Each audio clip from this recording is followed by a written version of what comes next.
بسم الله الحمد لله والصلاة والسلام على رسول الله وعلى آله وأصحابه ومن والاه واتبع هداه سبحانك لا علم لنا إلا ما علمتنا إنك أنت العليم الحكيم اللهم انفعنا بما علمتنا وزدنا علما واجعل ما علمتنا حجة لنا لا علينا يا رب العالمين أما بعد فنستمر إن شاء الله في شرح أركان الإيمان الست. Continue إن شاء الله dans l'explication des 6 piliers de la foi والأمور التي يجب على المسلم الإيمان بها وعبادة الله عز وجل وأن يتعبد الله عز وجل باليقين بها وبالإيمان بها.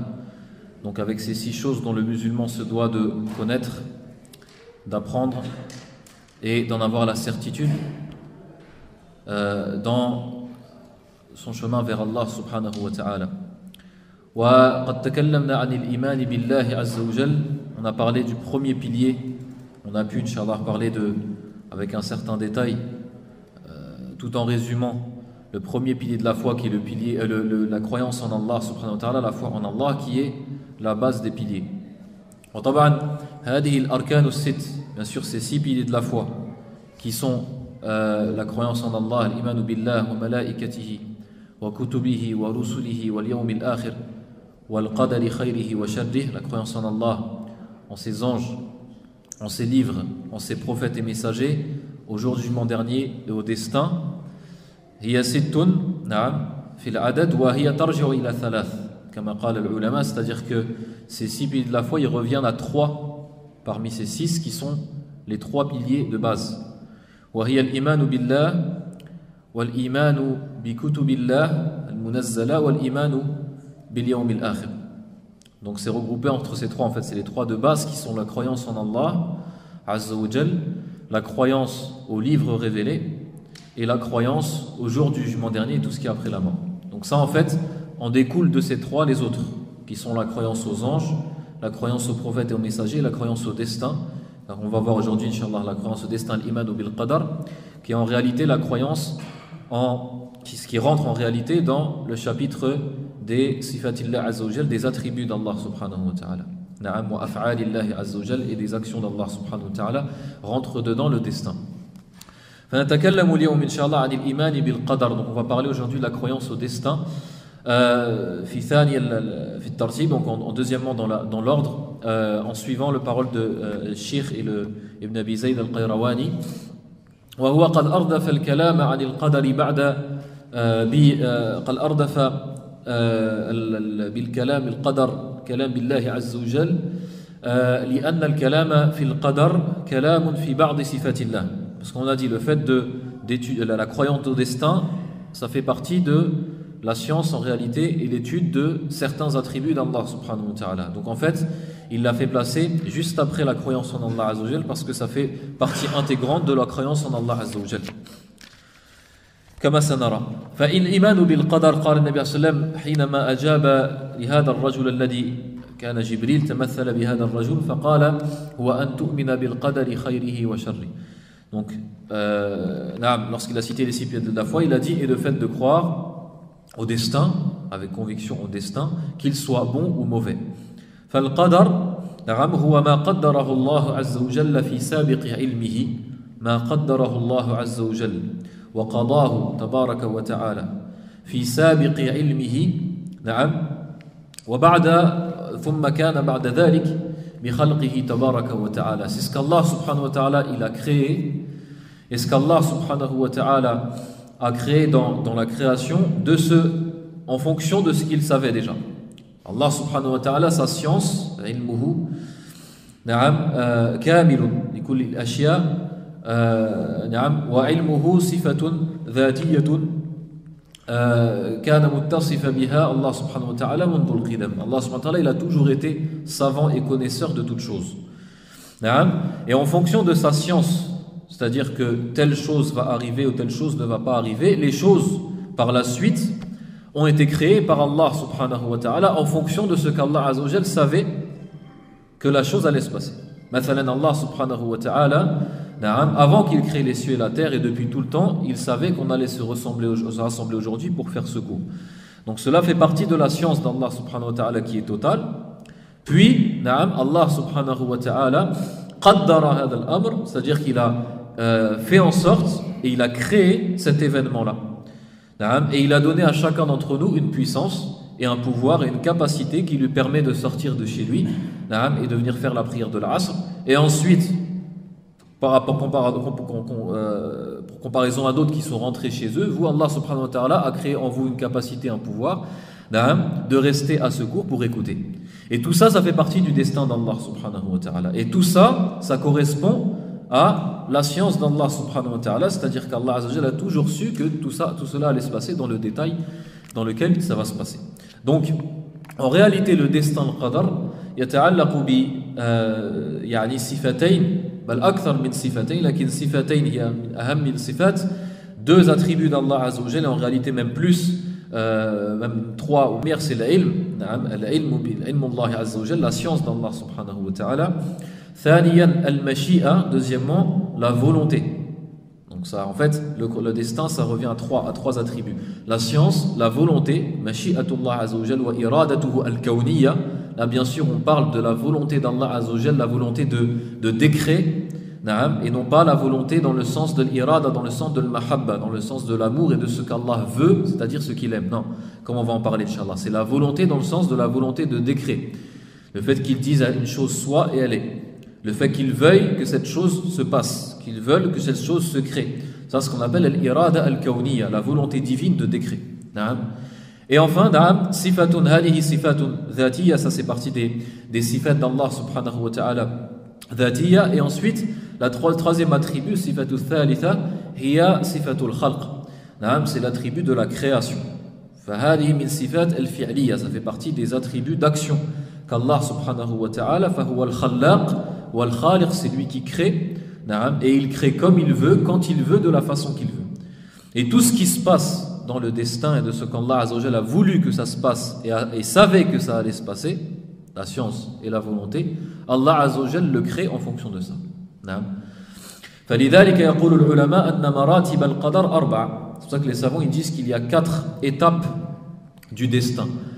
المرتبة الأولى هي العلم, علم الله عز وجل بما سيكون, c'est-à-dire la science d'Allah azza wa jalla de ce qui va se passer.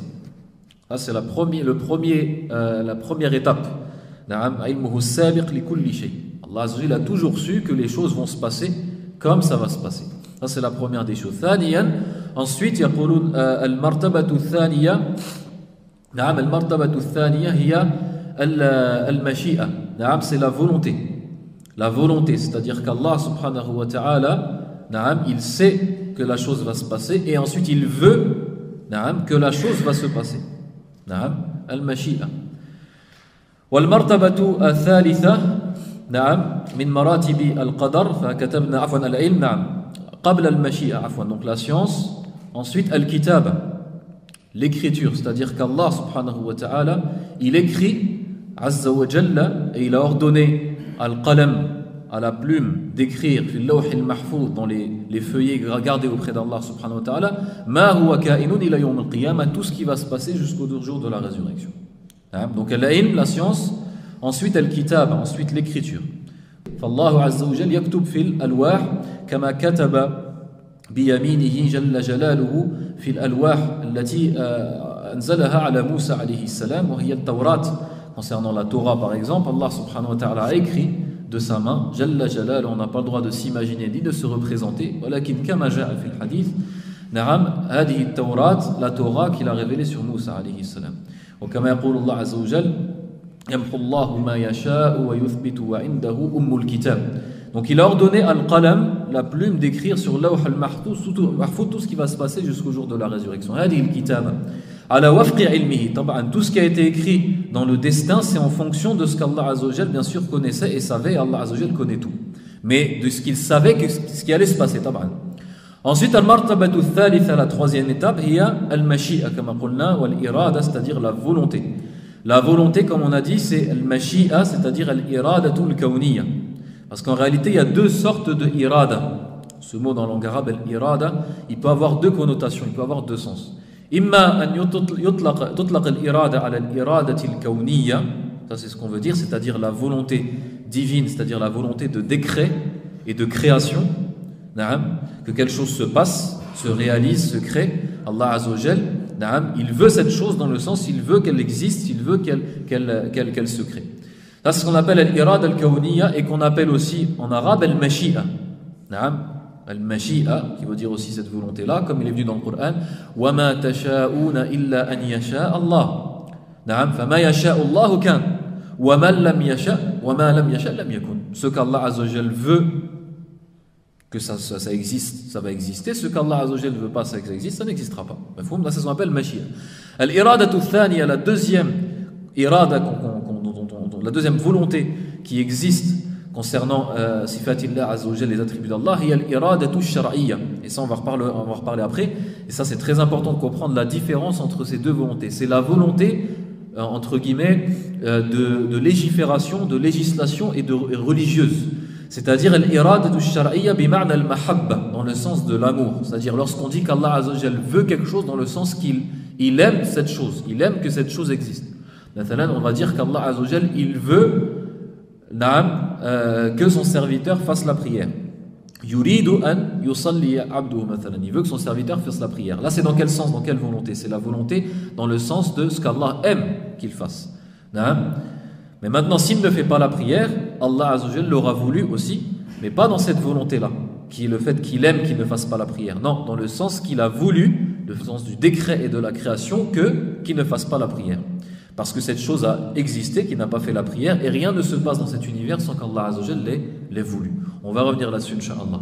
Rabi'an al-martabatu al-rabi'a, la quatrième étape, hiya martabatu al-khalq. C'est l'étape de la création. Donc la science, la science qui a toujours Allah tabaraka wa ta'ala, qu'il a toujours eu de toutes les choses qui vont se passer.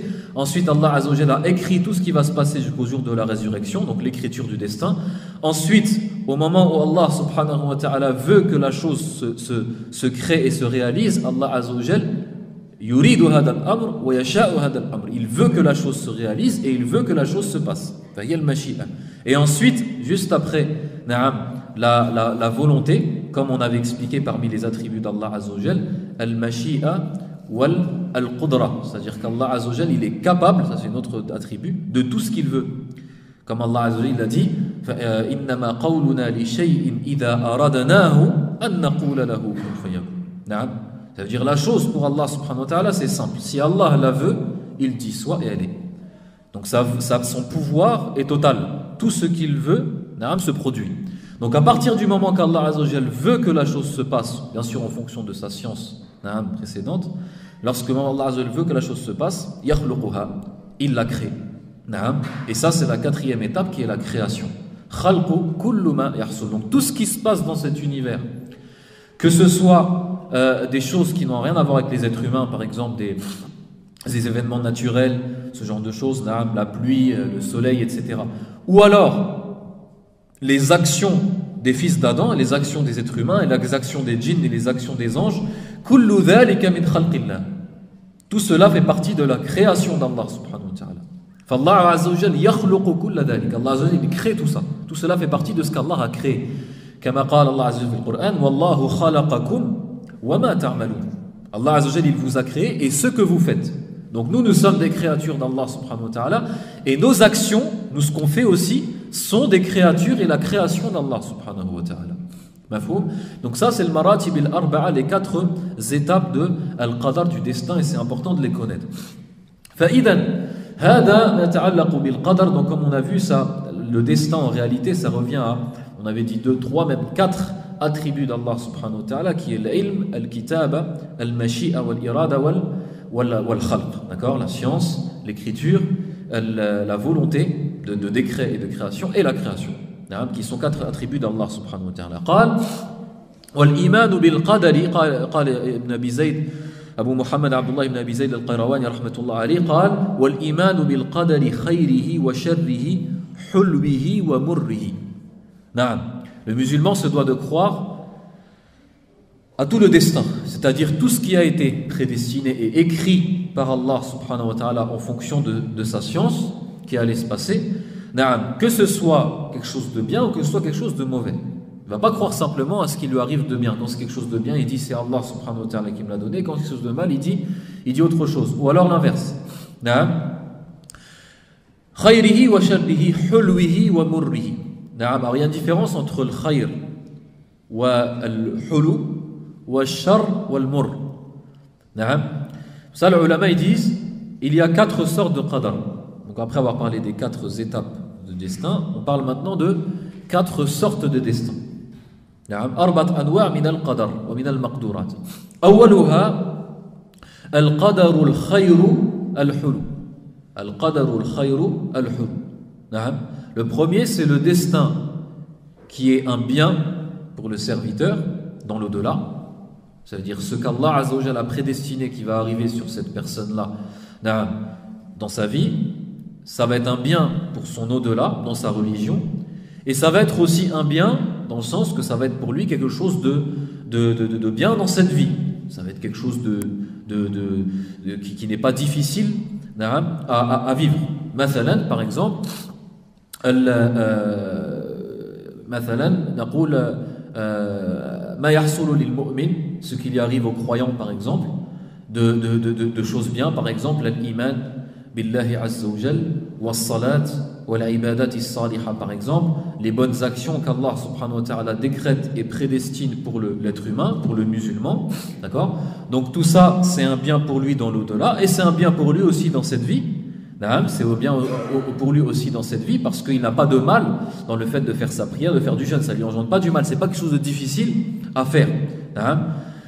مثلا كذلك الرزق الذي يرزقه الله للعباد, la subsistance qu'Allah Azza wa Jal donne لعباده المؤمنين, à ses serviteurs croyants. Lorsque les serviteurs croyants musulmans profitent des délices et des bienfaits qu'Allah Azza wa Jal leur donne, c'est pour eux un bien dans cette vie parce qu'ils profitent de ce bienfait, par exemple de la nourriture, par exemple des choses comme ça, et en même temps c'est un bien dans l'au-delà,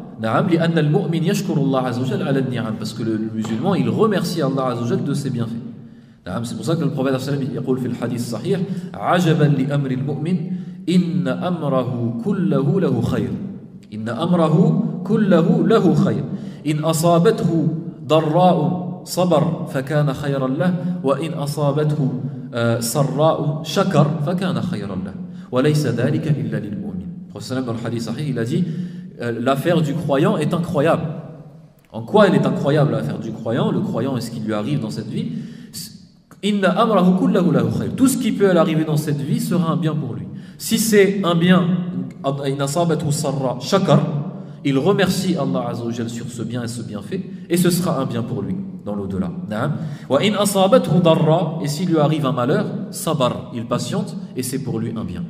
Donc dans tous les cas, le croyant, pour lui, tout ce qui lui arrive, c'est quelque chose de bien.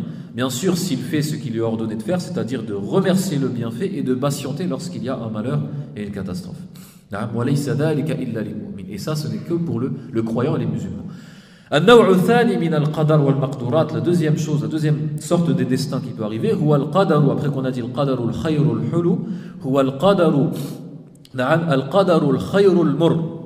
c'est le destin qui est bon, qui est quelque chose de bien pour le croyant dans l'au-delà, al-khayr, al-mur, mais qui est difficile, parce que c'est par exemple une épreuve, une catastrophe, un malheur, une maladie, quelque chose de mal qui lui est arrivé dans cette vie. Donc l'apparence de cette chose, c'est quelque chose de mal, c'est quelque chose qui est difficile à assumer, etc. Mais en réalité, pour le croyant, comme on vient expliquer dans ce hadith, ce sera un bien.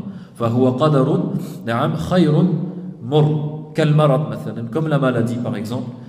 Un musulman, un croyant qui tombe malade, c'est quelque chose de difficile pour lui, il y a des souffrances de la maladie, etc. Mais dans l'au-delà, pour lui, ce sera un bien, bi'idhnillah, il aura des hasanat, des bonnes actions.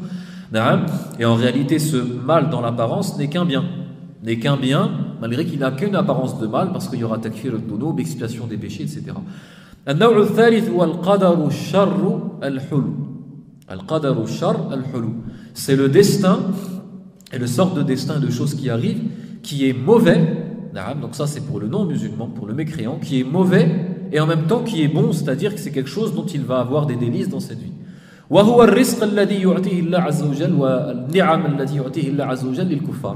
C'est les bienfaits qu'Allah Azza wa Jal, tous les bienfaits qu'Allah Azza wa Jal donne aux non-musulmans, aux mécréants qui ne sont pas musulmans.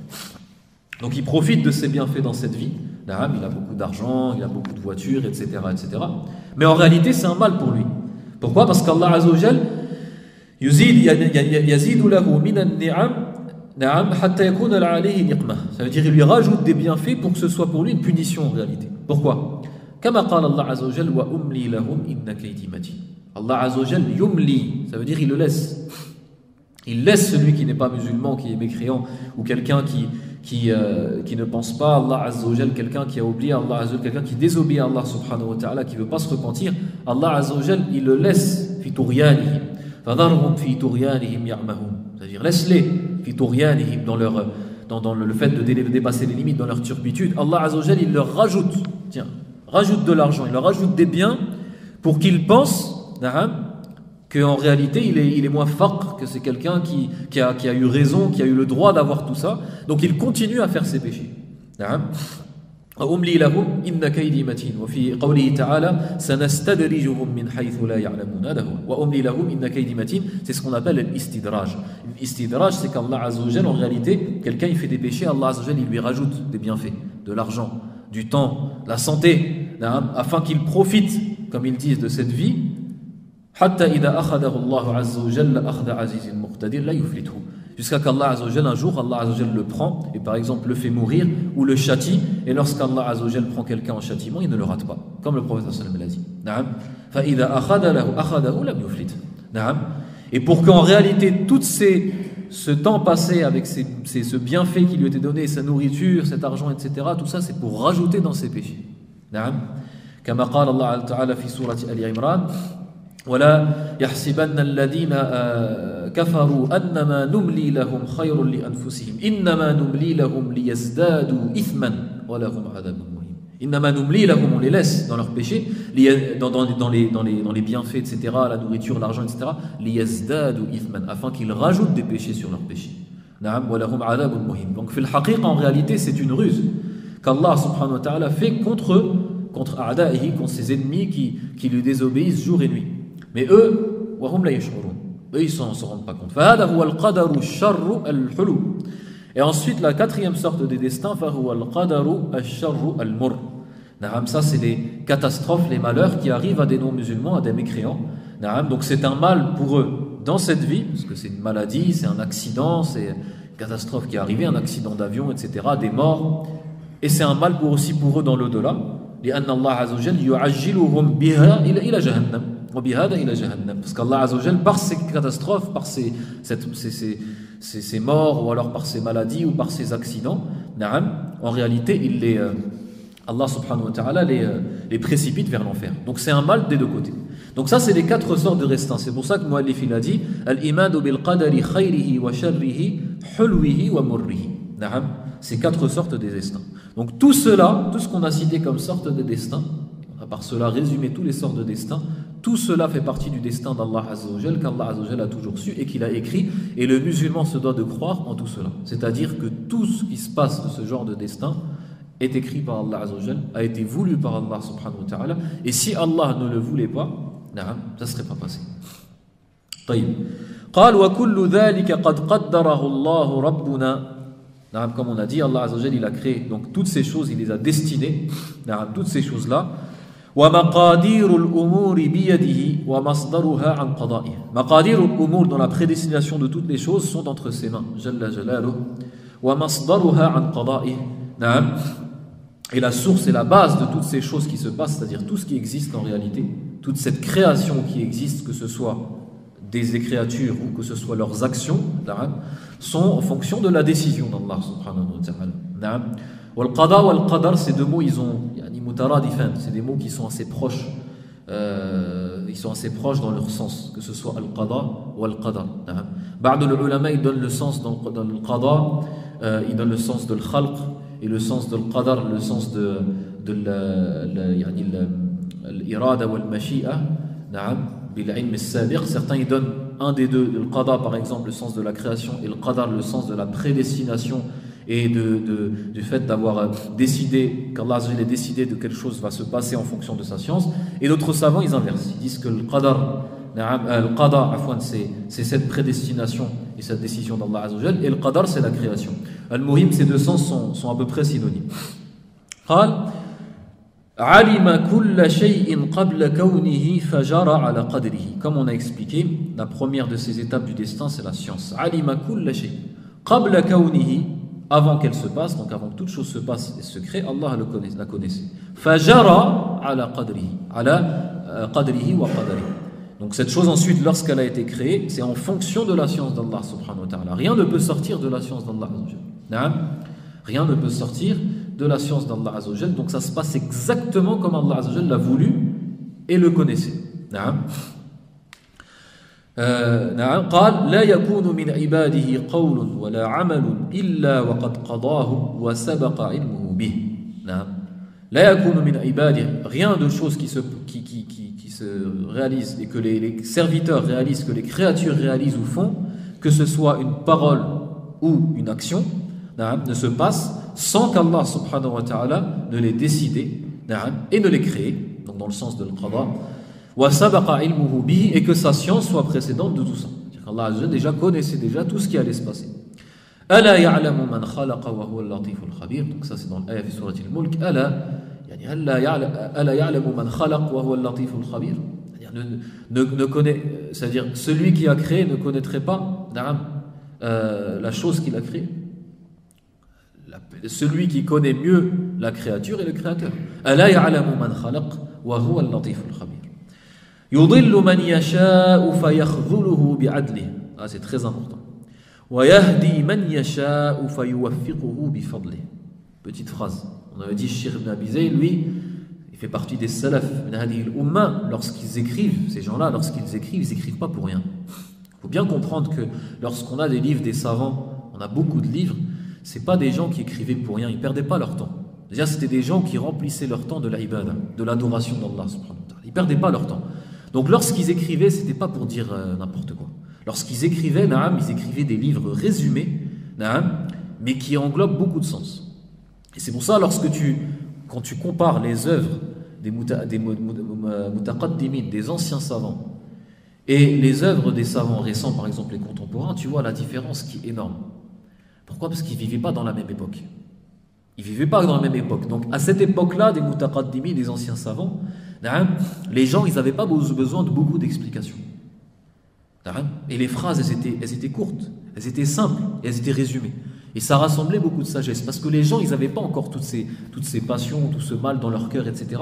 Et ils n'avaient pas aussi ce hijab, ce voile entre eux et la science et le savoir. C'était quelque chose de d'inné encore qu'ils avaient dans leur cœur.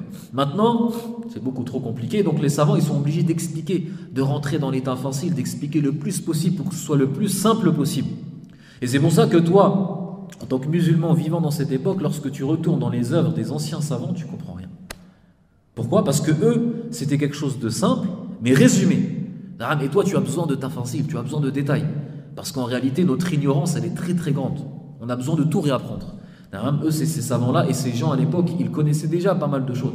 Et c'est pour ça que tu vois, par exemple, les sahaba, ridwanullah alayhim, les compagnons du prophète,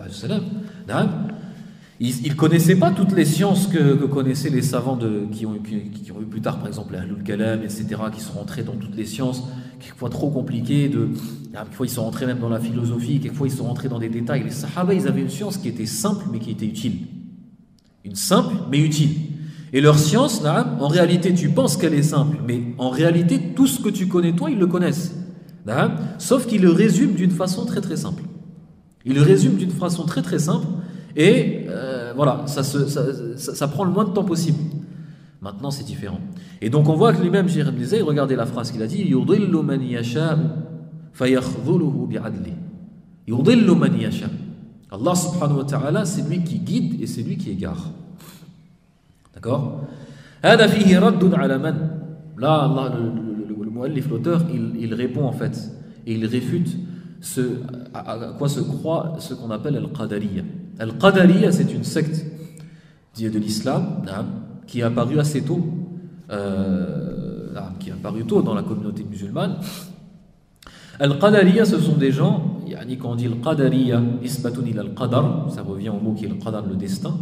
وَهُمْ نُفَاتُ الْقَدَرِ. C'est pas ceux c'est-à-dire qui attribuent à Allah Azza wa Jalla le destin et la science, c'est au contraire ceux qui réfutent le destin. Dans quel sens? Dans le sens que eux ils disent, ta'ala Allahu amma yaquluna 'uluwan kabira, ils disent que ce que le serviteur fait, al-'abd ma yaf'aluhu, ou alors c'est un bien ou alors c'est un mal. Ça on est tous d'accord là-dessus. Parce qu'Allah subhanahu wa ta'ala, il a donné ce qu'on appelle le libre arbitre, c'est-à-dire cette volonté au serviteur, il lui a donné cette possibilité de choisir entre le bien et le mal. Ça, personne ne peut le réfuter. Et on va voir en réalité qu'il y a une secte qui a réfuté ça, mais on ne peut pas le réfuter, ça, que la personne elle a le choix de faire du bien ou du mal. Là, tu te retrouves devant un péché, tu peux le faire ou ne pas le faire. Allah subhanahu wa ta'ala, il te donne ce pouvoir-là de le faire ou de ne pas le faire. Et il te donne cette capacité de choisir. Parce que s'il n'y avait pas ça, il n'y aurait pas d'épreuve, aslan. Il n'y aurait pas de paradis, il n'y aurait pas d'enfer. Donc Allah subhanahu wa ta'ala, tu n'es pas contraint à faire tes actions, tu n'es pas contraint à faire du bien, contraint à faire du mal. Tu n'es pas un robot, tu as le choix. Ça, tout le monde le dit. Sauf une secte qu'on va expliquer après. Al-Qadariya, donc ils ont dit, puisque la personne a le droit de faire du bien et du mal, ça c'est clair, sauf que on ne peut pas dire qu'Allah Azza wa Jal, c'est lui, dit Allah Azza wa Jal, on ne peut pas dire que c'est lui qui a créé la volonté de faire du mal dans le serviteur. Ils te disent, oui, Allah Azza wa Jal, c'est lui qui a créé cette volonté de faire du bien pour le serviteur, mais on ne peut pas dire qu'Allah Azza wa Jal, il a créé cette volonté au serviteur de faire du mal. Parce qu'il dit, si tu dis ça, ça veut dire que tu dis qu'Allah il est injuste. Pourquoi? Parce que comment Allah Azza wa Jal peut créer en un serviteur la capacité de faire du mal, et ensuite il le punit pour avoir fait ce mal. Ça, c'est le doute qu'ils ont mis au sein de la communauté. Les ulama, ils ont répondu. Et d'ailleurs, le prophète, comment il les a appelés ces gens? Ces gens-là, il les a appelés, parce que même à l'époque des Sahaba, il en existait, en tout cas après la mort du prophète, mais le prophète, il a appelé les gens comme ça qui refutent le destin, il les a appelés Majous hadihil umma, il les a appelés les Zoroastriens. Vous savez, c'est qui les Zoroastriens? C'est le Majous. C'est ceux à l'époque, c'était les Perses à l'époque, les Sassanides, les Perses, c'est eux qui adoraient le feu. En fait, ils adoraient deux divinités. Ils adoraient la divinité du bien et la divinité du mal. Ça, c'était les Perses à l'époque. Ils adoraient la divinité du bien et la divinité du mal. La divinité du bien, c'était la lumière. La divinité du mal, c'est les ténèbres. Donc, ils disaient tout ce qui se passe de bien, c'est la lumière qui l'a créé. Tout ce qui se passe de mal, c'est les ténèbres qui l'ont créé. Ou alors, certains, ils disaient que le ténèbre, par exemple, c'est Shaitan. Et que c'est Shaitan qui a créé le mal. Al-Muhim, ils croyaient en deux divinités. La divinité du bien et la divinité du mal. Le prophète sallam, il a appelé cette secte-là, qui sont Qadariya, il les a appelés Majous Hadil Umma, les Majous de cette communauté qui est la communauté musulmane. Pourquoi? Parce que eux, en réalité, ils ont attribué la création de cette action à qui? À l'abd, au serviteur. Alors que nous, ce qu'on sait, c'est qu'Allah, il a tout créé. Donc en réalité, ils ont attribué la volonté de cette action-là à Allah subhanahu wa ta'ala, au serviteur, et non pas à Allah. Ça veut dire, c'est comme si qu'ils disaient, que, et c'est ce qu'ils disent d'ailleurs, ils disent que ce qui se passe de mal dans le monde et dans l'univers, de péché, de meurtre, de crime, etc., c'est pas Allah Azza wa Jal qui l'a voulu. Ce sont les serviteurs. Et donc, par cela, ils réfutent la moitié du destin. Donc, tout ce qui est bien dans le destin, il l'attribue à Allah Azza wa Jal. Tout ce qui est mauvais, il ne l'attribue pas à Allah subhanahu wa ta'ala. D'accord? Fadallu bihada, ils sont égarés par cela. D'accord? Donc le Qadariya, par exemple, les Mu'tazili, ce sont des Qadariya. Ils sont Qadariya dans cette bab et ils se sont égarés dans cette bab-là. Falidhalika yaqul al-mu'allif, qu'est-ce qu'il a dit? Il a dit yudillu man yasha'u. Allah Azza wa Jal, il égare celui qui veut. Fayakhdhuluhu bi'adli. Donc il va l'égarer, ce qu'on appelle yakhdhuluhu al-khudlan. Il le délaisse et l'abandonne. Et c'est Allah Azza wa Jal qui va lui donner ce pouvoir de faire ce mal. D'accord? C'est lui qui va lui créer ce pouvoir-là et cette capacité de faire du mal. Mais Allah Azza wa Jal n'est pas injuste, comme on va expliquer un peu plus tard. Donc Allah Azza wa Jal, c'est lui qui va l'égarer, parce que c'est lui, Allah Tabaraka wa Ta'ala, qui va lui créer cette capacité, ce pouvoir de faire du mal, et cette volonté de faire du mal. Et il le délaisse et l'abandonne par sa justice. Et non pas par son injustice, parce qu'Allah il n'est pas injuste. Inna Allah harrama al-dhulma ala nafsihi wa ja'alahu baynakum muharrama fala tadhalamu. Le hadith, le prophète il dit, certes Allah Azza wa Jal s'est interdit à lui-même l'injustice. Allah il n'est pas injuste. Allah Azza wa Jal huwa al-'adlu al-hakam, c'est lui le juste. Et sa justice est parfaite. Donc si Allah subhanahu wa ta'ala te permet et décrète que tu fasses un mal, c'est par justice divine. Comment? Allahu a'lam. Comment? Allahu a'lam. C'est que tu l'as mérité. D'accord? C'est que tu l'as mérité. D'accord? Parce que c'est pour ça que les sahaba, les compagnons du prophète, ils se sont posés cette question, et c'est une question qu'on se pose tous, mais c'est une question en réalité qu'il n'y a pas de réelle réponse à cette question-là. Donc il ne faut pas trop chercher là-dessus. Ils ont posé cette question au prophète, on lui dit, lorsqu'ils ont posé la question au prophète, Ya Rasulallah, dans le sens du hadith, ils lui ont demandé, est-ce que ce qu'on fait, est-ce que c'est quelque chose qui a été écrit déjà et qu'on ne peut plus changer, ou alors c'est quelque chose qu'on peut changer et qu'on peut, en parlant du destin, est-ce que c'est quelque chose qu'on est en train de faire, le fait de faire des bonnes actions, des mauvaises actions, est-ce que c'est quelque chose que nous-mêmes on fait et qu'on peut changer comme on veut, ou alors c'est quelque chose qui a déjà été écrit? Il a répondu comme quoi c'est quelque chose qui a déjà été écrit. Les plumes elles sont relevées et l'encre elle a séché. Tu ne peux pas changer quelque chose du destin d'Allah subhanahu wa ta'ala. Ensuite, qu'est-ce qu'ils ont dit, sahaba? Une question qui vient à l'esprit de tout le monde. On dit oui, puisque tout ce qu'on fait c'est déjà écrit. Pourquoi on fait alors? Pourquoi on œuvre? Pourquoi on se fatigue à essayer de vouloir faire du bien et de ne pas faire du mal, alors qu'en réalité, tout ce que je veux faire de bien ou du mal, c'est Allah qui l'a voulu. Et dans l'autre lafz, ça veut dire pourquoi on ne s'appuierait pas sur le destin. Comme certains ils font, il fait un péché, ensuite ils disent Qaddar Allah. Allah Azza wa Jalla a décidé que je fasse le péché. De toute façon, même si je n'aurais pas voulu, je l'aurais fait. Alors par ça en fait il prend le destin comme argument pour son péché, ça c'est grave. Donc donc les sahaba ils ont dit pourquoi alors on œuvre? Pourquoi on ne s'appuierait pas sur notre destin et puis on se laisse aller? Et puis de toute façon ce qu'on va faire c'est ce qu'Allah Azza wa Jalla fait. Allah Azza wa Jalla a alors ordonné, il nous a ordonné de faire, d'œuvrer.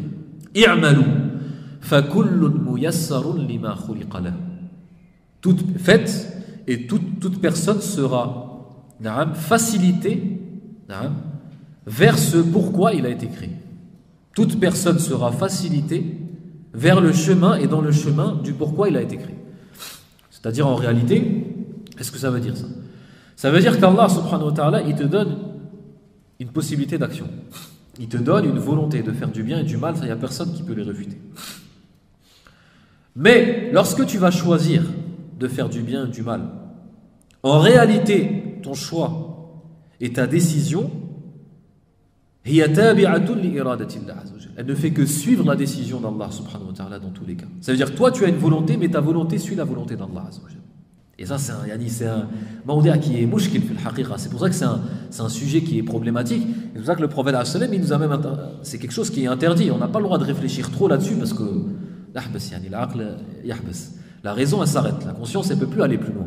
Comment tu peux comprendre qu'Allah subhanahu wa ta'ala c'est lui qui a voulu en réalité, en finalité c'est lui qui a voulu que tu fasses le mal et pour autant c'est toi qui as mérité de faire ce mal-là. Mais dans tous les cas si Allah ne l'avait pas voulu tu ne l'aurais pas fait. Et Allah Azza wa Jalla lorsqu'il fait rentrer la personne en enfer parce qu'il a fait ses péchés, c'est par sa justice et parce qu'il l'a mérité. Parce qu'on sait qu'Allah Azza wa Jalla c'est lui le juste et il n'est pas l'injuste. Donc c'est très difficile de comprendre. Kullun muyassarun lima khuliqa lahu. Comme Allah Azza wa Jalla dit dans le Coran, na'am fa amma man والليل إذا يغشى والنهار إذا تجلى وما خلق الذكر والأنثى إن سعيكم لشتى فأما من أعطى واتقى, celui qui a donné de l'argent fi sabilillah, qui a donné des sadaqat, wattaqa, qui a craint son Seigneur, fasanuyassiruhu lil yusra, on lui facilitera vers la facilité, vers le paradis. Ça veut dire quoi? C'est comme les savants qui disent, lorsque tu fais une bonne action, al-hasanatu tutbi'u al-hasana, was-sayyi'a tutbi'uha as-sayyi'a. Tu fais une bonne action, ce sera la cause pour une autre bonne action. Parce que tu le mérites. Tu fais une mauvaise action, c'est la cause d'une autre mauvaise action. Donc il y a des secrets en réalité, il y a des mystères des cieux et de la terre dans le destin d'Allah Azza wa Jal qu'on ne connaît pas. Mais dans tous les cas, tu ne peux en aucun cas penser qu'Allah subhanahu wa ta'ala est injuste lorsqu'Allah azza wa jal veut que la personne fasse du mal. فَيَخْذُلُهُ بِعَدْلِهِ. Il va alors le délaisser et l'abandonner. Et il va lui donner ce pouvoir de faire la mauvaise action par sa justice. Par sa justice et pas par autre chose. قال وَيَهْدِي مَنْ يَشَاءُ فَيُوَفِّقُهُ بِفَضْلِهِ. Et il guide celui qui veut. فَيُوَفِّقُهُ أي يسدده يساعده. Il va l'aider dans quoi? بِفَضْلِهِ, par sa faveur et son bienfait. Attention, pas par sa justice. Allah Azza wa Jal, lorsqu'il guide une personne, c'est pas par sa justice. La justice, c'est quoi? La justice, c'est le fait de quoi? Al-adl huwa an tu'tiya li kulli haqqin haqqahu. C'est ça la justice, c'est le fait de donner à chaque ayant droit son droit. Et si Allah Azza wa Jal, il nous donnerait simplement nos droits en fonction de ce qu'on a donné comme devoir, on ne rentrerait pas au paradis. C'est ça qu'il faut bien comprendre. C'est pour ça qu'il est dans le hadith, la ahada yadkhulu al-jannata bi'amalihi. Personne ne rentrera au paradis par ses actions. Parce qu'en réalité, ne serait-ce qu'un seul bienfait qu'Allah il te donne, serait que ni'mat al-basar, la vue qu'Allah te donne, l'ouïe, ça c'est bien plus grand que toutes les actions que tu peux faire pour Allah subhanahu wa ta'ala dans toute sa vie.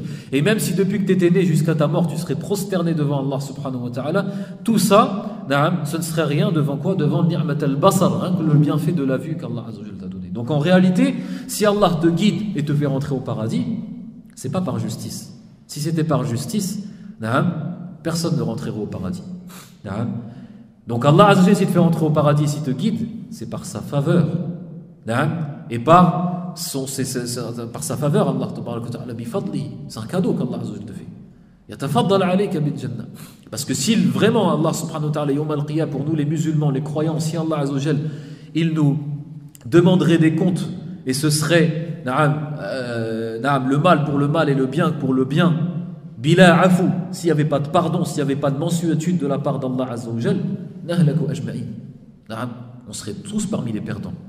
Walakin Allah Azza wa Jalla ghafurun afu. Mais Allah Azza wa Jalla, il pardonne pour ses serviteurs croyants et il est clément. Donc c'est par ça qu'on rentre au paradis. فإذا هذا موضع زلة لبعض المسلمين. Certains musulmans, comme on a dit, qui se sont égarés sur cette bab, c'est bab al-qadar. Donc en réalité, il y a deux sectes qui se sont égarées في هذا الباب. الذين يسمون بالجبرية, ce qu'on appelle al-jabriyya. Pourquoi on les appelle al-jabriyya? Ça vient de al-jabr, qui est le fait de an yajbur Allah azza wa jalla abdahu. C'est le fait de contraindre quelque chose. Ils disent quoi? Eux, ils disent, alors ça c'est في الحقيقة هي مخالفة لل ويعني تكذيب للحس. En réalité, ils démentent et ils renient la chose qui existe, qu'on voit de nous-mêmes. Ils disent le serviteur, il n'a pas de volonté. Lorsque tu fais un mal ou un bien, de toute façon c'est Allah qui l'a voulu. Donc toi tu es qu'un robot. Tu n'as pas de volonté.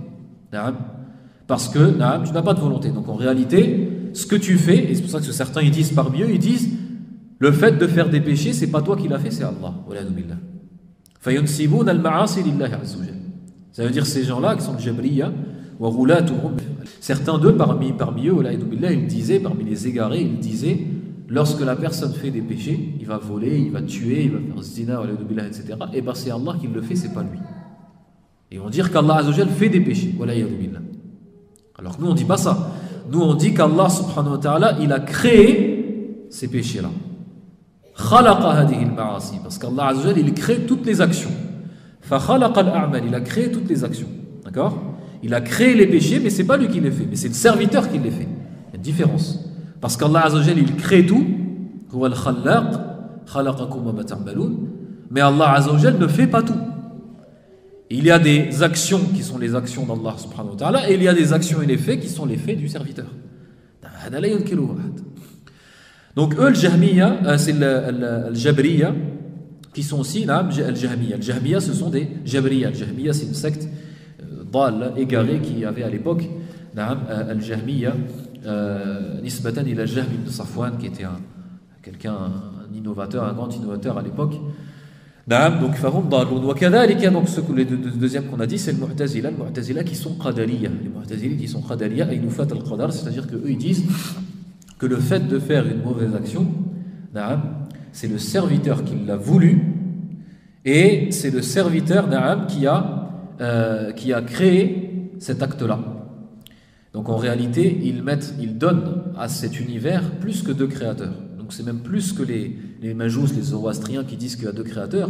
Eux, ils donnent un nombre de créateurs comme le nombre de créatures en fait. Ils disent que chaque créature est créateur de ses actions. Et donc ils se sont égarés dans ce chapitre parce qu'ils n'ont pas compris cette différence. Et cette différence, c'est quoi? Donc ce qu'il faut bien comprendre, on revient à ce qu'on a parlé au début, ce qu'il faut bien comprendre, c'est cette différence entre l'iradatul shar'iyya ou l'iradatul kawniyya. Si tu as compris la différence entre ces deux iradas, ces deux volontés divines, qui est la première, l'iradatul kawniyya, la volonté de décret et de création, et deuxièmement, l'iradatul shar'iyya, c'est-à-dire la volonté religieuse et de légifération, qui est ce qu'Allah Azza wa Jal aime, al-mahabba, donc une, al-iradatul kawniyya, on l'appelle aussi al-mashi'a, et l'autre, al-iradatul shar'iyya, on l'appelle al-mahabba. Ce qu'Allah aime et ce qu'Allah veut. Si tu comprends la différence entre les deux, taslam bi'idillah Azza wa Jal min kulli hadhihi al-umur, tu Inch'Allah sain et sauf de tous ces problèmes-là et de cet égarement des deux sectes qui sont à l'opposé. Donc Ahlus Sunnah wal Jama'a, ils sont entre les deux. Ahlus Sunnah wal Jama'a, avec le khilaf qu'il y a bien sûr entre l'Asha'ira wa ghayrihim sur ma yusamma bil al-kasb. C'est une mas'ala qui est très complexe. C'est une mas'ala qu'on appelle al-kasb, c'est l'ati irtadaha l'imam Abu al-Hasan al-Ash'ari. L'imam al-Ash'ari, lui, il a choisi cette parole-là qui est le kasb. Et en réalité, il y a le khilaf entre le khilaf bayna al-Asha'ira wa ghayrihim min ahli sunnah sur le kasb. C'est un khilaf, c'est une divergence qui n'a pas vraiment lieu d'être et qui n'a pas vraiment de thamara, de fruits en réalité. C'est-à-dire en réalité, ce qu'ils disent al-Asha'ira, ils disent que toi, tu n'as pas le droit de dire. Ils disent, tu n'as pas, dans l'imam Ash'ari, il dit, tu n'as pas le droit de dire que Allah subhanahu wa ta'ala, tu n'as pas le droit de dire qu'Allah Azza wa Jal crée dans le serviteur une force et un pouvoir, une capacité de faire l'action. Parce qu'il te dit, si tu dis ça, ça veut dire qu'en réalité, c'est cette cause qu'Allah Azza wa Jal crée en toi qui crée l'action. Et après, ils disent, si tu dis ça, tu as dit qu'il y a autre qu'Allah qui est créateur. Mais en réalité, non. En réalité, Allah subhanahu wa ta'ala, lui, il crée des causes. Et ces causes-là, c'est Allah subhanahu wa ta'ala qui a décrété et qui a créé et qui a mis dans cette cause-là un pouvoir que la chose qui vient après est une conséquence de cette cause-là. C'est-à-dire les liens entre cause et effet dans le monde et dans l'univers, c'est connu. Allah subhanahu wa ta'ala, il descend la pluie et c'est cette pluie là qui va faire pousser les plantes bi'idnillah, par la permission d'Allah Azza wa Jal. Donc en réalité, c'est un khilaf qui est. C'est pour ça qu'ils disent al-Asha'ira d'une kalima qui est connue, ils disent Inda al-asbab la biha. Inda al-asbab la biha. Ils te disent les choses qui se passent, c'est-à-dire le mal qui est fait, les péchés qui sont faits, ou le bien, ce n'est pas par les causes, mais en même temps que la cause. Et ce qu'ils disent les mêmes Ash'ari ou al-Asha'ira, en même temps que la cause, ça veut dire qu'ils te disent qu'Allah Azza wa Jalla crée une cause en toi, mais c'est pas cette cause qui crée l'action. Ou qui est la cause de cette conséquence qui est l'action. Il te dit, Allah Azza wa Jal, en réalité, à chaque moment et à chaque action, Allah subhanahu wa ta'ala crée en toi un pouvoir de faire l'action. Mohim, certains savants ils disent que ça fait partie des théories qui sont incomprises. C'est-à-dire, il y a certaines théories qui ont été, on va dire, innovées par certains savants, qui sont incomprises, théories incomprises, et parmi elles, ils disent Nadariyatul kasb lil Ash'ari. En réalité, il n'y a pas de grande différence là-dessus, c'est plutôt un khilaf lardi, et c'est pas plus qu'un khilaf qui n'a pas vraiment de fruits là-dessus. Tous sont d'accord à la kulli hal, que ce soit l'Ash'aira ou autre, qu'Allah Azza wa Jal, c'est lui qui a décrété et qui a créé toutes les actions, et que en même temps, même chose, qu'Allah Azza wa Jal veut tout ce qui va se passer, même les péchés, et qu'Allah Azza wa Jal crée tout ce qui va se passer, même les péchés, et de l'autre côté, que le serviteur a sa volonté, c'est-à-dire que tu n'es pas contraint de faire le mal ou le bien. Et ça, tout le monde le voit. Tu as le choix de faire le bien ou le mal. Tu n'es pas un robot, tu n'es pas dans l'obligation de faire du mal ou du bien. Sinon, il n'y aurait pas d'épreuve, il n'y aurait pas de Jannah, il n'y aurait pas de hisab, il n'y aurait pas de compte à rendre. Donc la différence entre ces deux volontés, c'est pour ça qu'en réalité, on peut diviser concernant ces volontés-là, la volonté de décret et la volonté de législation et de légifération, en quatre sortes et quatre catégories. Ma aradahu Allah azza wa jal. Awalan, ma aradahu Allah azza wa jal kawnan wa shar'an. Premièrement, ce qu'Allah azza wa jal a voulu dans le décret, c'est-à-dire dans ses décisions, que ça se passe, et religieusement parlant, ce qu'Allah aime en même temps. Donc les deux volontés sont rassemblées. Al-Mithal, l'exemple de cela, par exemple, de ce genre de décret et de destin, c'est Iman al-Nabi sallallahu alayhi wa sallam. La foi du prophète Mohammed sallallahu alayhi wa sallam. Aradahu Allah azza wa jal kawnan. Allah, il a voulu que le prophète soit croyant, parce que tout ce qu'Allah azza wa jal veut, ça se passe, tout ce qu'Allah azza wa jal ne veut pas, ce ne serait pas passé. Donc si le prophète était croyant, c'est le premier des croyants, c'est qu'Allah l'a voulu. وأحبها الله عز وجل هذا الإيمان من النبي صلى الله عليه وسلم, et le Allah azza wa jal a voulu et aime et a voulu, dans le sens de l'amour, a voulu la foi du prophète alayhi salatu wa sallam. الثاني ما أراده الله عز وجل نعم كونا ولم يريده شرعا. ما أراده الله عز وجل كونا ولم يريده شرعا. Ce qu'Allah azza wa jal a voulu dans le sens de la volonté de décret, mais qui n'a pas voulu dans le sens de la volonté religieuse, c'est-à-dire ce qu'Allah aime. Il n'a pas voulu, il n'aime pas cette chose. Mathalan, kufru Abi Lahab, la mécréance de Abu Lahab. Abu Lahab, c'est un kafir. Est-ce que Allah azza wa jal a voulu qu'il soit kafir? Na'am. Sinon, il n'aurait jamais été kafir. Mais est-ce que Allah azza wa jal aime et a aimé qu'il soit kafir? Non, parce qu'Allah azza wa jal n'aime pas la mécréance. Donc il l'a voulu dans le sens qu'il a créé cette chose-là, mais il ne l'a pas voulu dans le sens qu'il n'a pas aimé, dans le sens de l'amour et la volonté religieuse. ثالثا, troisièmement, ما أراده الله عز وجل شرعا ولم يريده كونا. Ce qu'Allah azza wa jal a voulu dans la volonté religieuse, mais n'a pas voulu dans la volonté de décret. كإيمان أبي لهب, comme la foi de Abu Lahab. Abu Lahab, est-ce qu'il était croyant? Non. Donc ça veut dire qu'Allah azza wa jal ne l'a pas voulu dans le décret. Mais est-ce que Allah azza wa jal il voulait dans le sens qu'il a appelé et qu'il a ordonné à Abu Lahab d'être croyant? Na'am, parce qu'il était mukallaf. Na'am, il était mukallaf et yawm al-qiyamah, puisqu'il ira en enfer, na'am, il sera puni parce que Allah azza wa jal l'a appelé et l'a ordonné d'être croyant et il a refusé. Mais Allah azza wa jal n'a pas voulu qu'il soit croyant dans la volonté de décret.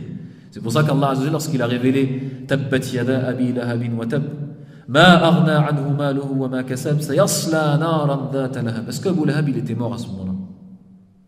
Il était vivant. Hada shay'un ajib. Et ça en réalité quand tu réfléchis c'est ajib parce qu'Abu Lahab il a entendu ces versets. Il a entendu ces versets. Il a entendu un khabar, parce que c'est un khabar, c'est une nouvelle qu'Allah azza wa jal lui a dit sayasla naran. Il sera brûlé en enfer. Donc il savait par cela, s'il croyait au Coran bien sûr, mais il ne croyait pas au Coran, s'il croyait au Coran, il savait, parce qu'Allah azza wa jal lui a dit, Allah azza wa jal ne ment pas, il ne dit que la vérité, qu'il allait entrer en enfer. Et pour autant, il était dans l'ordre de croire. Donc c'est les deux irada en fait qui rentrent en conflit en fait. L'irada al-kawniya ou l'irada al-shar'iyya. En même temps, Allah azza wa jal lui demande de rentrer dans l'islam, et en même temps, Allah ne veut pas qu'il rentre dans l'islam, et il le sait parce qu'il écoute le Coran. Mais s'il croyait en Coran, il aurait compris. هذا من سر يعني سر القدر, ça fait partie des secrets, des mystères et du destin d'Allah azza wa jal que nous on s'arrête. رابعا, quatrièmement, ما لم يريد الله عز وجل ولم يريده الله عز وجل كونا ولا شرعا. Ce qu'Allah azza wa jal n'a pas voulu ni dans la volonté de décret ni dans ce qu'Allah azza wa jal veut dans la religion.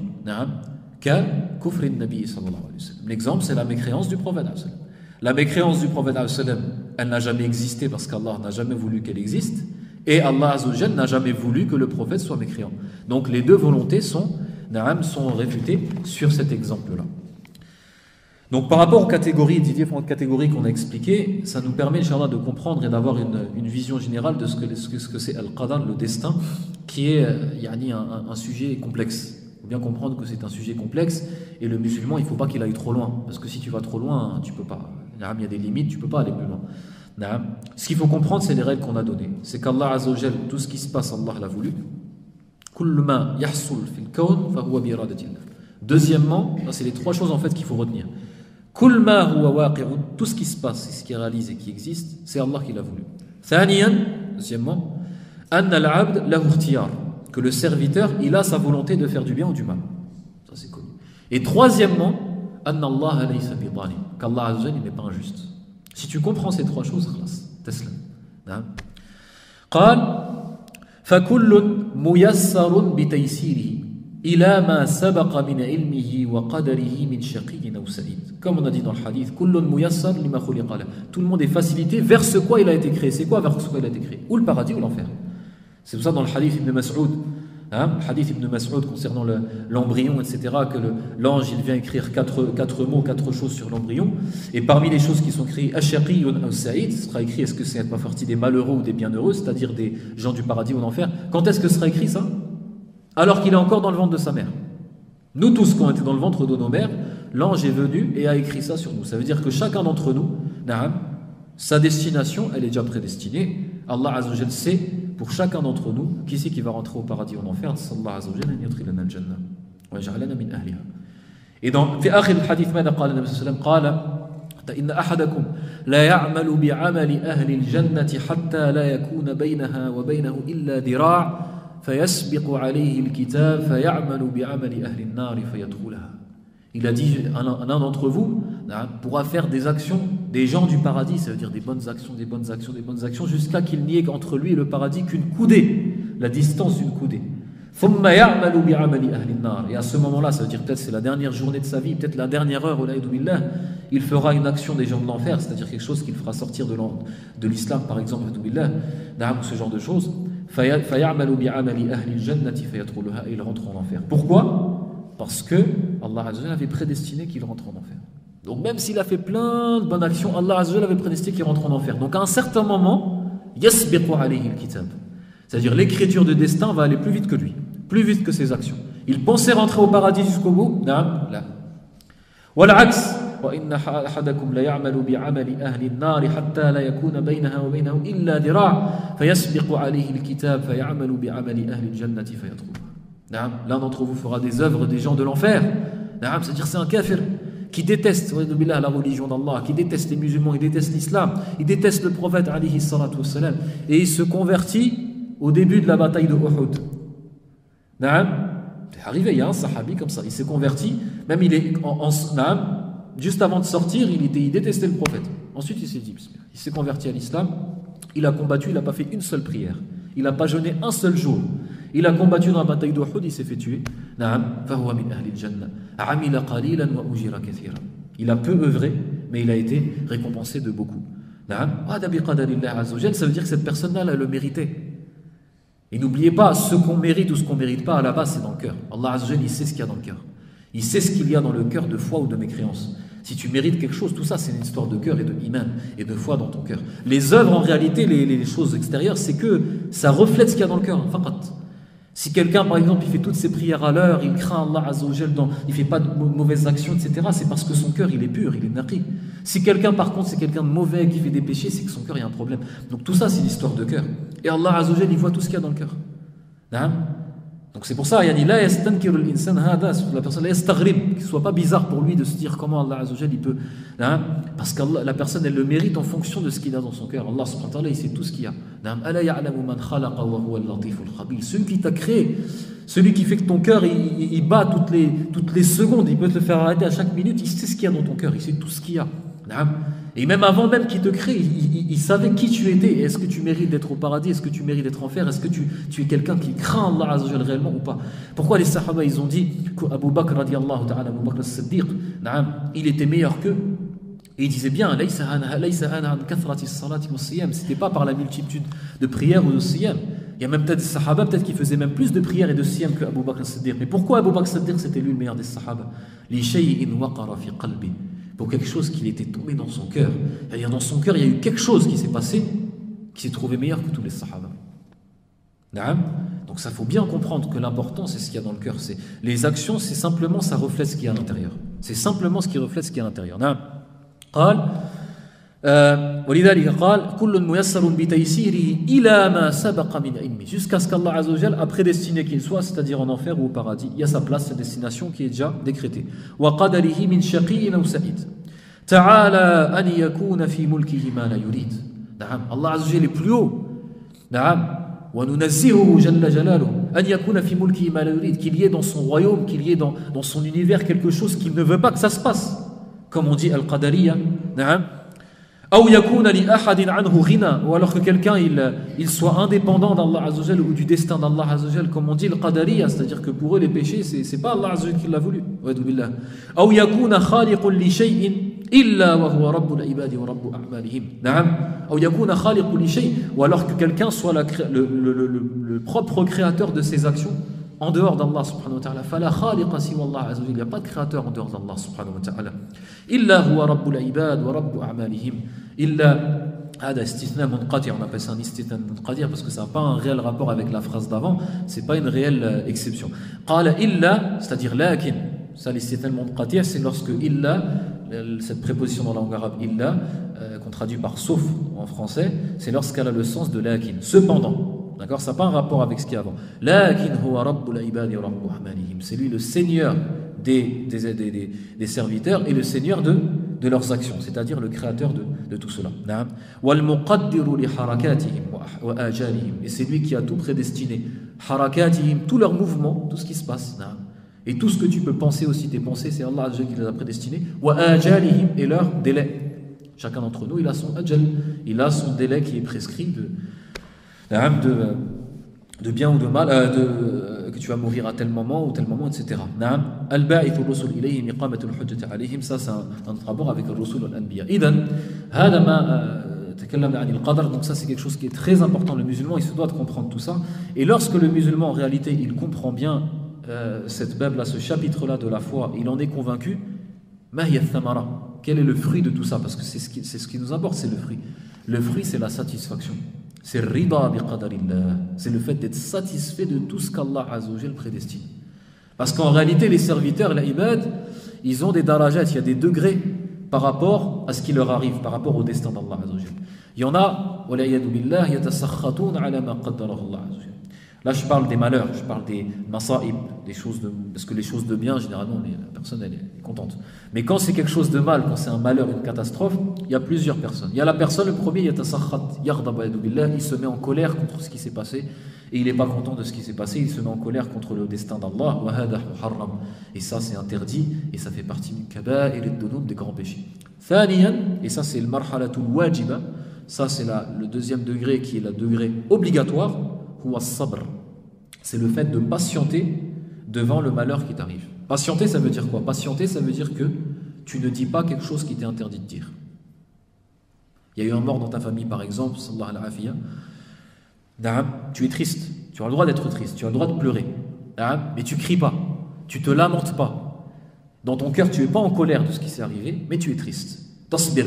Tasbir, ça veut dire tu patientes, et si tu es triste, mais tu as envie non, tu te tais, et tu dis que ce qu'Allah Azza wa Jalla veut que tu dises, comme le prophète il a dit, Inna ala firaqika ya Ibrahim wa la mahzunun walakinna la naqulu illa ma yurdi rabbana. Lorsque le fils du prophète Ibrahim il est mort, il avait qu'1 an et demi, le prophète il était triste, il a même pleuré. Les sahaba ils ont dit, ma hada ya Rasulullah, qu'est-ce que c'est ça, des larmes? Toi tu pleures. Il a dit, na'am. Il a dit, c'est-à-dire c'est une miséricorde qu'Allah met dans le cœur des serviteurs, le fait d'avoir cette tristesse et cette clémence et cette miséricorde pour les gens. Il a dit, certes de ta séparation, ô Ibrahim, nous sommes attristés, la mahzounoun, mais nous disons que ce qui rend satisfait Allah Azza wa Jalla de nous. On ne va pas dire quelque chose qui rend Allah en colère contre nous. C'est sabr. Ensuite, après cela, ça c'est une autre marhala qui dit, une autre marhala qui est meilleure que cela, c'est marhalatul rida. C'est l'étape d'être satisfait du destin d'Allah. C'est pas simplement tu patientes, c'est que tu es satisfait. C'est satisfait de ce qui est arrivé. Yani, ma sha Allah Azza wa Jalla tastaslim.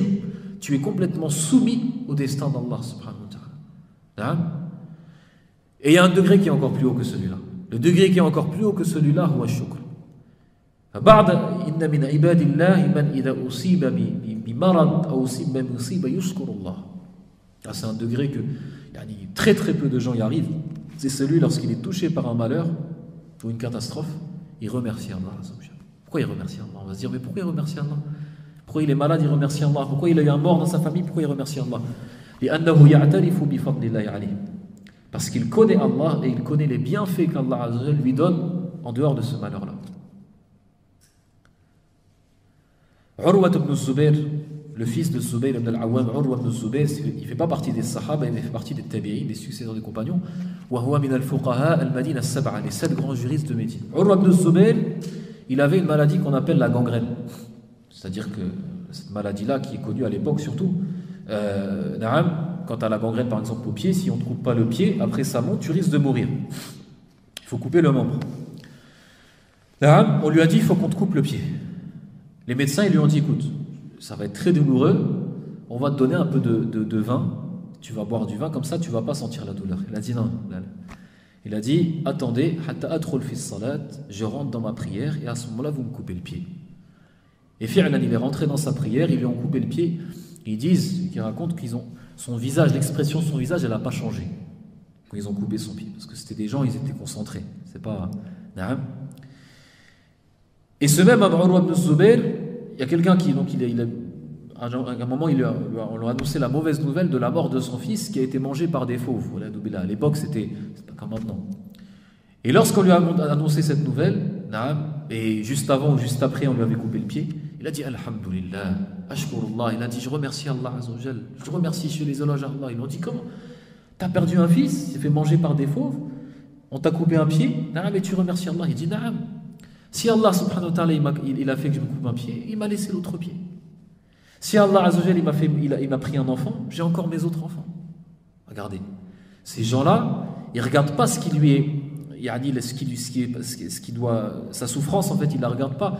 Fillahi Azzawajal, devant Allah Azzawajal, devant les bienfaits qu'Allah Azzawajal, il ne regarde pas sa souffrance. Il patiente pour Allah Azzawajal et il regarde au contraire les bienfaits qu'Allah lui donnait. Parce que les salaf al-salih, c'était des gens qui se remettaient toujours en cause. Tu te remets toujours en cause. Quand tu te remets toujours en cause, en fait, tu ne te donnes pas du haqq, tu ne te donnes pas du droit sur Allah. Tu sais qu'Allah Azzawajal, c'est lui qui a tous les droits sur toi. Donc lorsqu'il t'arrive un malheur, tu regardes les bienfaits qu'Allah Azzawajal t'a donné et tu ressens même pas le malheur que tu as. Parce que tu sais qu'Allah Azzawajal, tout ce qu'il t'a donné, c'est énorme. Allah al-musta'an wa alayhi al-tuklan. ونسأل الله العلي العظيم أن يفقهنا في ديننا وأن يوفقنا للأعمال الصالحة وأن يقدر لنا الخير كله. نسأله جل جلاله أن يوفقنا لما يحبه ويرضى ونسأله جل جلاله أن يعيذنا من النار وأن يدخلنا الجنة وأن يجعلنا من الفائزين الرابحين بالجنة وأن يجعلنا من المقربين ومن المتقين ومن أئمة المتقين برحمتك يا أرحم الراحمين. وصل اللهم على نبينا محمد وعلى آله وصحبه وسلم تسليما كثيرا. سبحانك اللهم وبحمدك نشهد أن لا إله إلا أنت نستغفرك ونتوب إليك. Et donc la semaine prochaine, Inch'Allah, on continuera avec Al-Iman bil Malaika, la croyance aux anges, ou Al-Iman bil Kutub, et la croyance aux livres révélés d'Allah subhanahu wa ta'ala. Bi-idhnillah, assalamu alaikum.